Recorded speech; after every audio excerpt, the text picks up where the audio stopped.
TNI Angkatan Darat telah mampu menciptakan hovercraft sendiri. Hovercraft ini merupakan hasil karya Litbang Bekang TNI AD yang bekerja sama dengan Kabindo dan PT Sri Rejeki Isman, dan diberi nama Kartika. Hovercraft ini juga sudah dipamerkan di pelataran display statis depan hall pameran Indo Defense. Di lingkup TNI Angkatan Laut, hovercraft menjadi elemen kekuatan satuan kapal amfibi. Dengan kemampuan beroperasi di daratan dan perairan, wahana ini dianggap sebagai alat transportasi yang ideal untuk tugas patroli dan angkutan pasukan perang.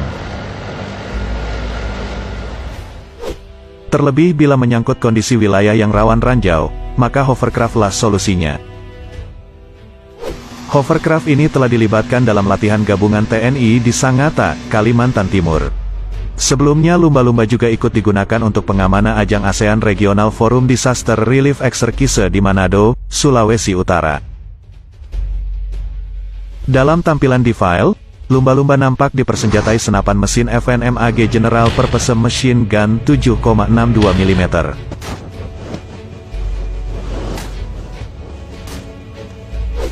Meski populasi hovercraft nampak minim untuk kepentingan militer di Indonesia, namun baru TNI AL yang resmi telah mengoperasikan hovercraft secara penuh, yakni lumba-lumba yang merupakan produksi dalam negeri. Lumba-lumba dirancang untuk dapat membawa 20 pasukan bersenjata lengkap. Dengan bekal mesin diesel Deutsch 466 HP, hovercraft ini sanggup melaju hingga kecepatan maksimum 33 knots dan kecepatan jejalah 28 knots. Dari aspek kecepatan, lumba-lumba sudah mampu menandingi kecepatan laju armada kapal cepat rudal, dan kapal-kapal satuan kapal patroli, TNI Angkatan Laut. Hovercraft yang kerap dilibatkan dalam beragam operasi, mampu beroperasi selama 10 jam. Berbekal kapasitas bahan bakar 700 liter, hovercraft lumba-lumba punya jarak jangkau sampai 450 km. Selain mampu mengangkut 20 personel, kabin lumba-lumba juga bisa disulap untuk keperluan angkut logistik, yakni sampai kapasitas 2 ton barang. Bobot kosong hovercraft ini adalah 8 ton. Hovercraft yang dibalut material rubberizing nilon ini bila melintas medan ranjau dengan aman. Selain aman dari ranjau, sifat dari material dan komponennya mampu mereduksi efek deteksi sonar. Dari segi mobilitas, lumba-lumba kini dipersiapkan untuk standby di ruang kargo LPD Landing Platform Dock. Satvip Komando Armada Timur, salah satunya dikri Dr. Suharso 990, jenis LPD yang kini perannya difokuskan sebagai kapal bantu rumah sakit.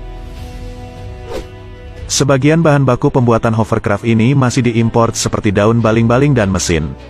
Yang lebih hebatnya sebagian suku cadangnya banyak terdapat pada mesin truk yang beredar di Indonesia, sehingga memudahkan teknisi untuk merawatnya.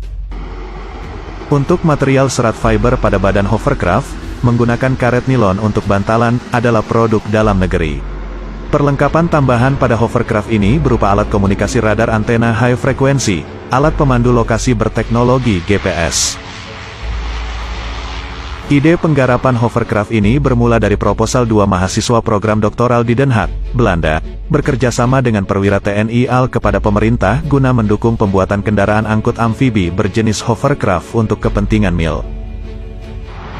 Proposal yang diprakarsai oleh tim yang terbentuk tahun 1995 ini antara lain, Dr. Ir Leonardus Gunawan, Dr. Ir Suryanto Cahyono, dan Laksamana Purn.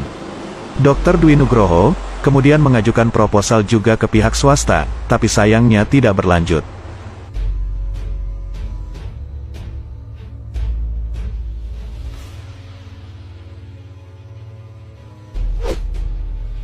Pertengahan tahun 1996 di Kedutaan Indonesia di Belanda, KSAL waktu itu Laksamana Arif Kusharyadi bersama Dwi Nugroho membicarakan pembuatan hovercraft untuk keperluan militer dan didukung oleh KSAL. Berdasarkan dukungan tersebut, tim kecil ini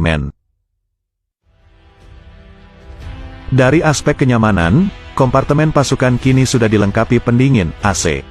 Untuk dudukan senjata, penempatan mounting senapan mesin sedang GPMG kaliber 7,62 mm, tidak berubah seperti yang ada di prototipe pertama.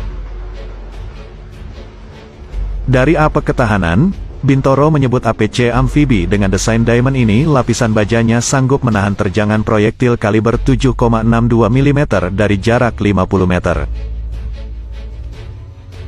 BTR-58 sudah diuji beberapa kali di perairan Tuban, Jawa Timur. Bintoro berharap kelak, produksi BTR-58 dapat diadopsi oleh Korps Marinir untuk menggantikan BTR-50P yang usianya telah menua.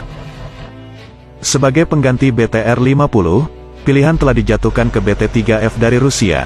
Meski begitu idealnya inovasi alutsista dalam negeri harus mendapat porsi tersendiri, tak lain demi harapan kemandirian industri pertahanan dalam negeri.